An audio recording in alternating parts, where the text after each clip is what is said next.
மத்திய உள்துறை அமைச்சர் அமித்ஷா 2026 சட்டமன்ற தேர்தலை எதிர்நோக்கும் வகையில் சென்னைக்கு வந்து பல்வேறு கட்ட ஆலோசனைகளில் ஈடுபட்டு கொண்டிருக்கிறார். அதன் ஒரு பகுதியாக ஆடிட்டர் குருமூர்த்தியுடன் கிட்டத்தட்ட 1.5 மணி நேரத்திற்கும் மேலாக ஆலோசனை நடத்தி அதிமுகவுடன் கூட்டணி அமைப்பது, மற்ற கூட்டணி கட்சிகளை ஒருங்கிணைப்பது, 2026 சட்டமன்ற தேர்தலை எவ்வாறு எதிர்கொள்வது மற்றும் பாஜகவின் அடுத்த மாநில தலைவர் யார் என்பதை தேர்ந்தெடுப்பது உள்ளிட்ட பல்வேறு கட்ட ஆலோசனைகளை நடத்துவதற்காக அமித்ஷா சென்னை வந்திருக்கும் நிலையில் நட்சத்திர விடுதியில் தங்கியிருக்கும் அமித்ஷா 3 மணி அளவில் கமலாலயம் வந்து அங்கு செய்தியாளர்களை சந்திப்பதற்கான வாய்ப்புகள் இருப்பதாக கூறப்படுகிறது.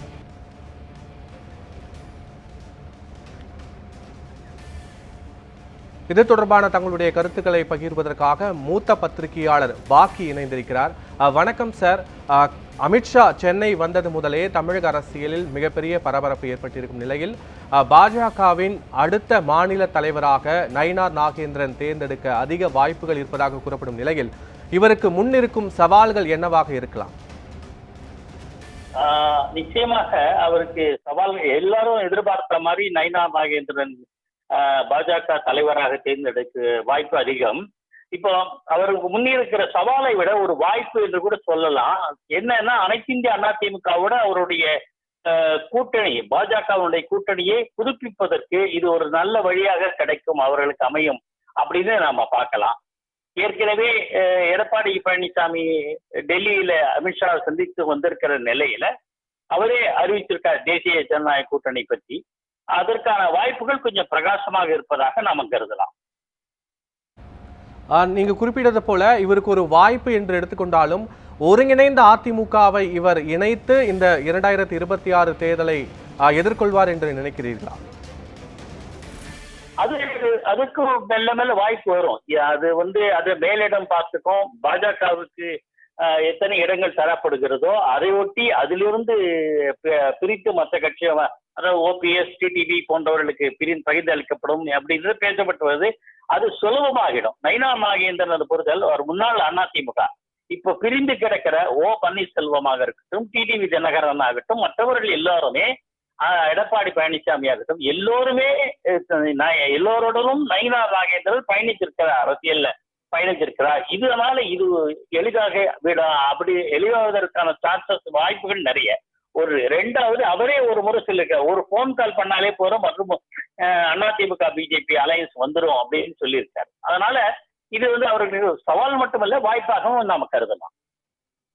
இப்போ நேற்று பார்த்தீங்கன்னா பாமகவிலும் ஒரு பிளவு ஏற்பட்டிருக்கிறது. தேமுதிகவும் தற்போது இவர்களோடு இருப்பார்களா என்ற கேள்வி எழுந்திருக்கிறது. இவ்வாறு இருக்க இத்தனை கூட்டணிகளையும் அவர் ஒருங்கிணைத்து எடுத்து செல்வதற்கு அதிக வாய்ப்புகள் இருக்கிறதுன்னு நினைக்கிறீங்களா? ஆமா, நிச்சயமா. அதுக்கு இவர் தான் பொருத்தமானவர்னு இப்ப கட்சி மேலிடம் நினைக்கும். இப்ப கூட பாத்தீங்கன்னா இந்த தேர்தல் மூலமாகத்தான் நயினார் நாகேந்திரன் தேர்ந்தெடுக்கப்படுகிறார்.